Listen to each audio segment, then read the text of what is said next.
Well, hello, everyone. Excuse me, and welcome to another God experience. This week's city frequency is sacrifice. It is Gene Key 19, and it goes from the shadow of codependence, gift of sensitivity, and then sacrifice. And I don't even know where to begin with this one. First of all, the first thing I want to say is we had our first group God Call this weekend, and it was fabulous. I mean, probably one of the best calls I've ever been on. It was just so electric, and the wisdom that everyone shared was just astounding, really. And I'm particularly astounded by some of the young people on there. Well, everyone seems young sometimes to me. Their wisdom is so deep and it's so profound. And I just, what a great group. Let's see if they return. We'll see. Yeah, it was really a really sacred space, and a great start of emanation and starting something new. So thank you to all of those who showed up, and everyone is welcome. Okay, so back to sacrifice. Yeah, where do I begin? I hate making these videos very long, but we'll see. So the 19, just to talk about how a number is a number that will carry kind of the same, basically the same meaning in every system it's a part of. For example, the 19, of course, in Gene Keys is all about this interdependency, whether it's interdependency on relationships, the cosmos, or our senses. And the hexagram from the I Ching 19 is called approaching jointly, which of course talks about approaching life jointly with our invisible helpers and then people around us that were not meant to function on our own. So again, the 19, of course, the gene key and the hexagram are going to be similar. But in the Hebrew alphabet, the 19 is called sort of holding space for spirit. But what it's talking about is holding space for spirit. It is talking about deeply being grounded in our body through our breath so that we are connected with spirit and we are journeying and receiving information from spirit in our body. So it is talking about an interdependency and holding space for others, not just spirit, but that when we're in our bodies, fully grounded and here in the present, that we are sensitive enough, sensitivity, Gene Keys, to feel the needs of others, holding space for spirit and also holding space for others. So yeah, I'm just sharing with you that you can really take, that's why I love studying these Hebrew letters. And I didn't want to make this about the Hebrew letters, but this is why I look at the Hebrew letters or numbers behind the words, the Siddhic frequencies, because they really can tell you, give you more depth of the gene keys or the hexagram. Yeah, because they're big archetypal patterns. Anyway, where was I going with this? So it's really interesting. The 19 for me is my favorite. I have it in my soul contract as well as gene keys. Plus its foundation, which is the number 9. I also have. Anyway, so I've been really feeling into the 19 even before this week. It came up a couple weeks ago, and I started feeling like something is beginning to shift in me. And I felt that the 19 was coming up very prominently.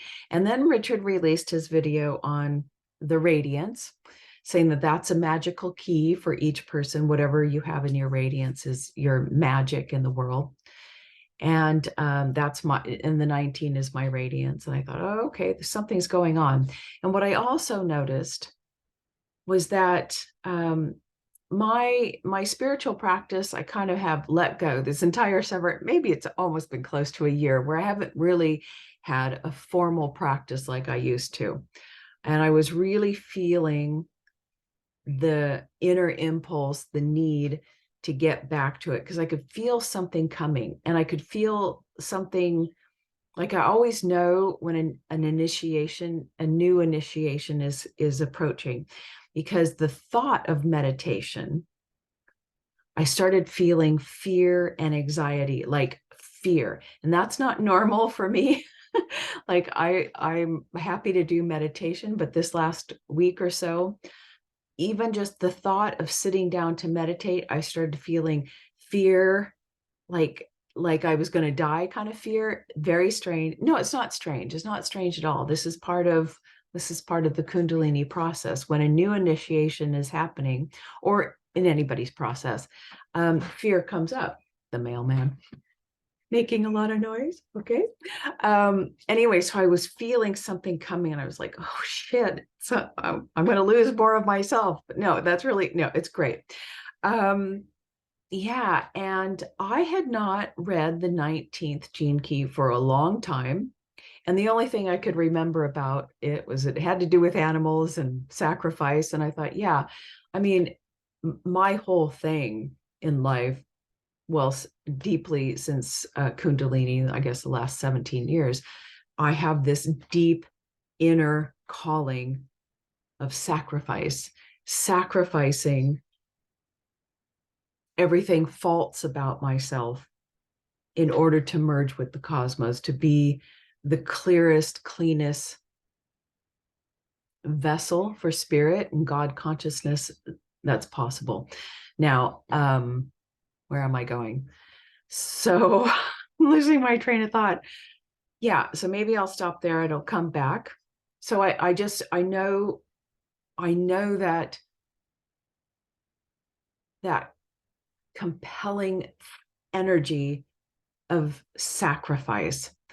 But what I've also recognized this week in kind of contemplating or feeling into or activating sacrifice is what I had an aha. Yesterday, I was just out walking, and I was sacrificing or giving myself away. I decided I was going to make this week a practice with sacrifice, that I was going to be very conscious of getting down into my body and sacrificing the thoughts, the thinking, getting down and being totally present, because the foundation of sacrifice is the number 9, and this is being deeply, deeply embodied. If the 8 was about the light of the soul entering the body, the 9 says it's totally grounded, and you are right here, right now, in your body, feeling. Anyway, so that's what I was practicing. And I just thought, I am willing to give up my entire self to the universe, to the cosmos. And so I was kind of like taking a walk, being around the house, and like giving myself away in a sort of good way. But I was like, what is happening? Something doesn't feel right. And it struck me this morning that, of course, it wasn't quite working, because you can't give yourself away to the detriment of yourself. And that's exactly what the number 9 is all about. Boy, I'm going way off topic here, but no, not really. The 9, I have karmic 9s. And so I have this natural tendency. Well, let me first say, the 9's desire in life, if you can call it that, the 9's greatest wish is to always be in harmony with the cosmos, in harmony with its world, the relative world. It wants harmony at all costs. And that's the shadow, at all costs. Because the 9, so for example, in the Enneagram, becomes the people pleaser, where so the 9's natural. The 9, if you have 9s as a talent, as a karma, which I do in my chart, the 9 has a natural tendency to sacrifice itself and its own integrity, particularly in relationships. Okay, whatever you want to eat is fine. That kind of like just people pleaser. And that's a kind of sacrifice that collapses your inner integrity, your inner truth, right? Because you're just doing it to please others and try to create peace and harmony. And that's not the kind of sacrifice we're looking for in sacrifice. And what I realized yesterday is well, hello, that's my cat. Peanut agrees. Okay. All right. Anyway, and I realized that I sacrifice myself for these animals as well. I kind of lose my integrity because I give them my all. It is a big job, so you kind of do. But so when we think about sacrifice, and you have karmic nines, you give too much away of yourself, right? And Richard talks about that. That is a codependent relationship where each person or the person gives too much of themselves away, where they lose themselves. Whereas interdependency, which is a co-creative dance between you and the universe, is that what I realize for myself and what I realize about sacrifice is, yes, we want to sacrifice all the things that are faults that keep us separated from the cosmos. And you know what they are: the excessive thinking, the false beliefs, the false thoughts about the cosmos, that you're separate, all these stuck emotions, the addictions, the too much desires that take control of you. These are things that we're willing to sacrifice, and willing to sacrifice our own. And I know for Gene Keys people, this may not resonate well, but we have to sacrifice our own uniqueness. Stop that striving to find our uniqueness, to find our pearl, our star pearl, or whatever. We got to find our thing. That's the kind of thing one would be willing to sacrifice, to give that up, right? I think I said on the call, you've got to be willing to be a nobody to become a somebody. And somebody so rightly said, even a nobody is a somebody. Anyway, where was I going with this?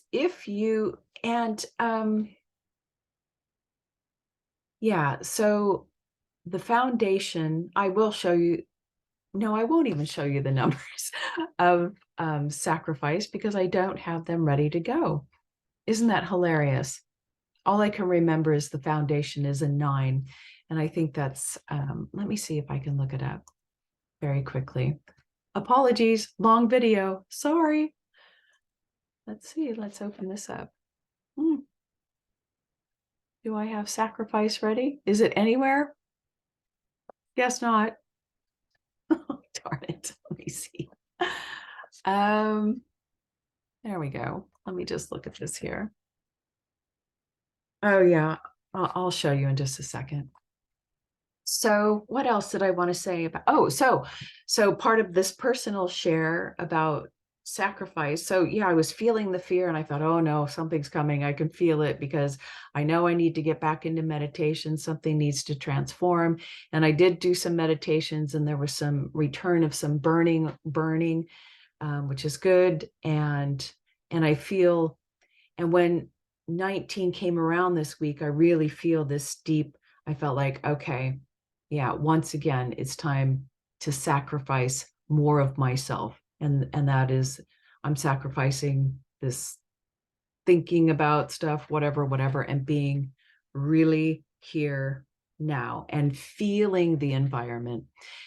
And when I did that, 2 things. I think I will admit, it feels wonderful, right? It feels so good, so kind of unusual to be so present. And then you can be present without feeling your environment.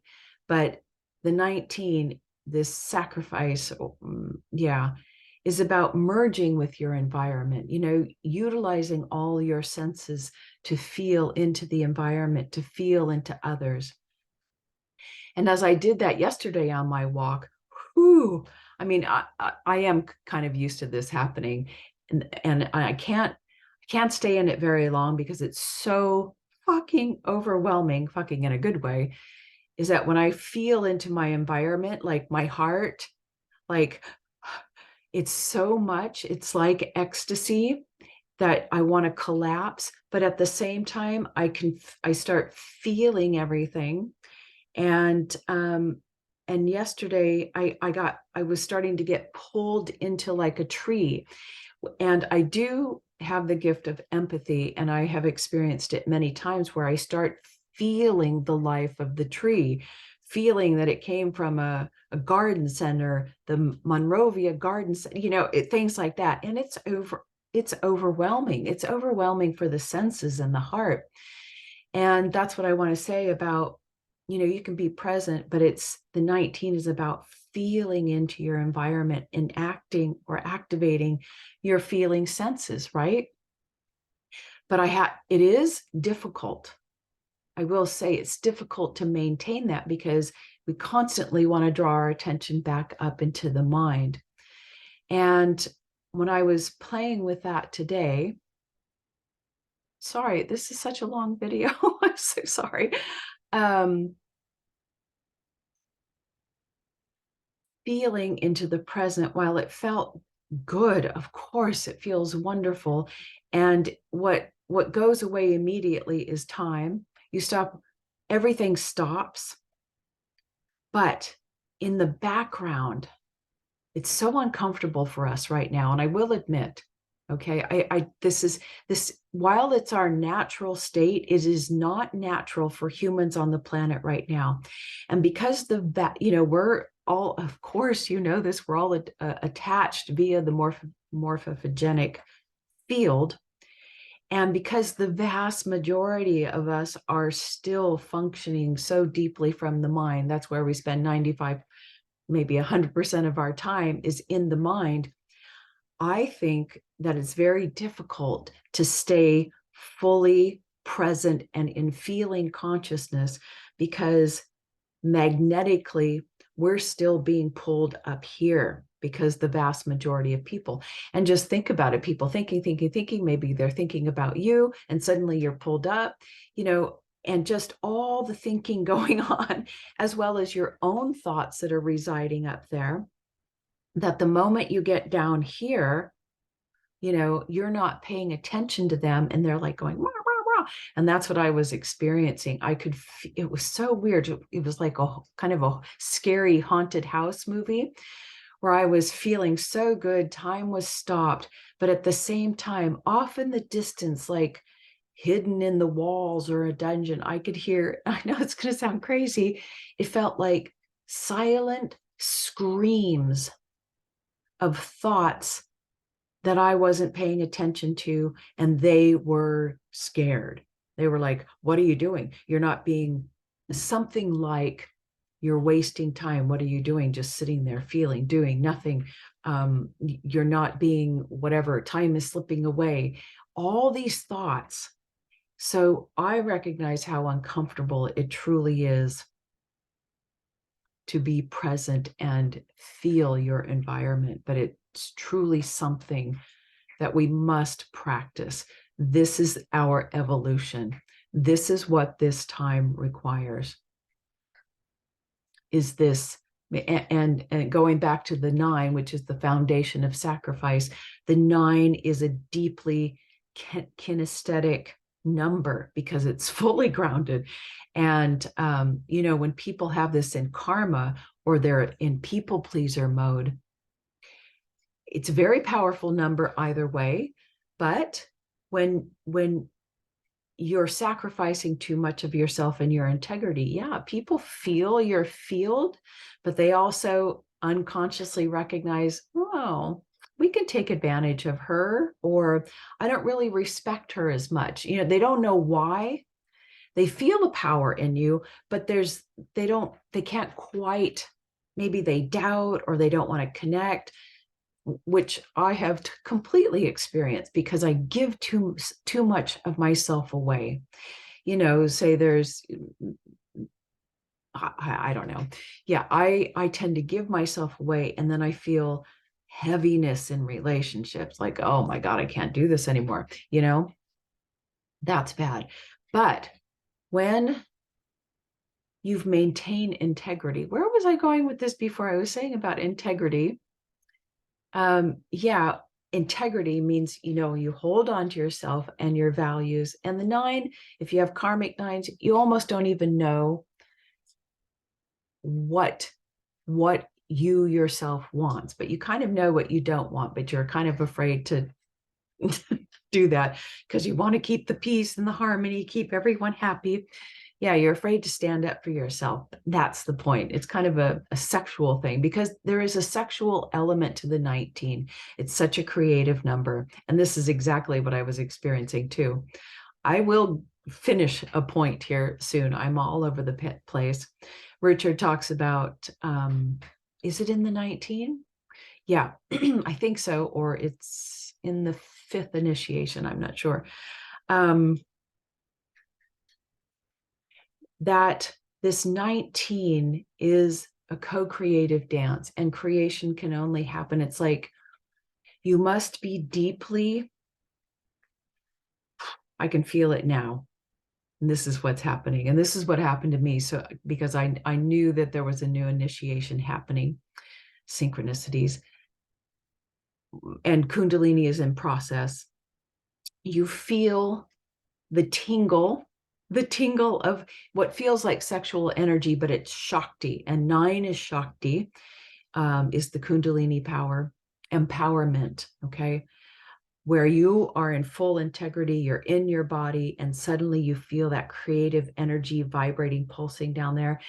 And you're like, okay. And then simultaneously, I feel it in my throat. And I think Richard talks about it in the 19. If he doesn't, he references it because the sacrifice is linked to the 5th initiation of Annunciation, which is the 5th initiation in the 22nd gene key. And it talks about, and this is what I was experiencing before even reading it, was in the 19. I could feel the throat and that sexual Shakti energy simultaneously grasping me, and it's powerful. You don't quite know what to do with it. And that's when I recognize, holy shit, I'm approaching, and it may not even happen this lifetime, but I am feeling the urge that the 5th initiation is approaching jointly, is approaching my life. And that's why I'm feeling so deeply to this sacrificial process and getting more. I have to get used to being here and sacrificing this. Not 100%, but do you know what I mean? Yeah. And when he talked about this was part of the 5th initiation and talking about this and this, and I was like, holy shit. So sorry, this is a long personal share. Shouldn't have been included in this, but I don't know, maybe it is part of the journey here. So I'll just share very quickly. Anything else I want to share? Yeah, I'll just show you the numbers of sacrifice. I think you can see them. So the foundation is the 9, of course, being totally embodied, grounded, and in feeling consciousness. You begin to feel that prana circulating in your body, and it rises up into the throat, the creation center. And when you're fully, when sacrifice, the 9 is fully empowered in you, then the ability of sacrifice is the 22. And the 22, of course, 22 in gene key is grace. But in Hebrew, which is also grace, it means completion. You have entered into oneness, into unity. You are complete. You are a cosmic being. And the success of that is you are stabilized, your nervous system is stabilized, and now you've become a grounding vessel for God, and the creative vessel for God. All right, sorry for such a long scenic route to get, I don't even know if I made a point. Did I make a point? I will make a final point.